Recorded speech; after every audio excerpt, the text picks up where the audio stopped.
आज का बाइबल का वचन सन यूहन्ना का पहला पत्र अध्याय 2 वचन 29 से लेकर अध्याय 3 वचन 6। और आज का सुसमाचार सन यूहन्ना के अनुसार अध्याय 1 वचन 29 से 34। सन यूहन्ना का पहला पत्र अध्याय 2 वचन 29 से लेकर अध्याय 3 वचन 6। यदि तुम जानते हो कि वह निष्पाप है तो यह भी समझ लो कि जो धर्माचरण करता है वह ईश्वर की संतान है। पिता ने हमें कितना प्यार किया है, हम ईश्वर की संतान कहलाते हैं और हम वास्तव में वही है। संसार हमें नहीं पहचानता क्योंकि उसने ईश्वर को नहीं पहचाना है।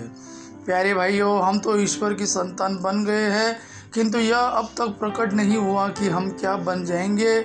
हम इतना ही जानते हैं, जब ईश्वर का पुत्र प्रकट हो जाएगा तो हम उसके सदृश बन जाएंगे, क्योंकि हम उसे वैसा ही देखेंगे जैसा कि वो वास्तव में है। जो उससे ऐसी आशा रखता है उसे वैसा ही शुद्ध बनना चाहिए जैसा कि वह शुद्ध है। जो पाप करता है वह ईश्वर की आज्ञा भंग करता है, क्योंकि पाप तो आज्ञा का उल्लंघन है। तुम जानते हो कि मसीह पाप हरने के लिए प्रकट हुए।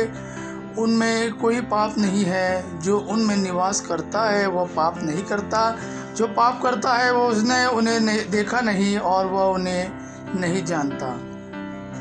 आज का सुसमाचार सन यूहन्ना के अनुसार अध्याय 1 वचन 29 से 34। दूसरे दिन यूहन्ना ने यीशु को अपनी और आते देखा और कहा, देखो ईश्वर का मेमना जो संसार का पाप हर लेता है। यह वही है जिनके विषय में मैंने कहा, मेरे बाद एक पुरुष आने वाले हैं, वो मुझसे बढ़कर है, क्योंकि वह मुझसे पहले थे। मैं भी उन्हें नहीं जानता था, परंतु मैं इसीलिए जल से बपतिस्मा देने आया हूँ कि वह इज़राइल पर प्रकट हो जाए।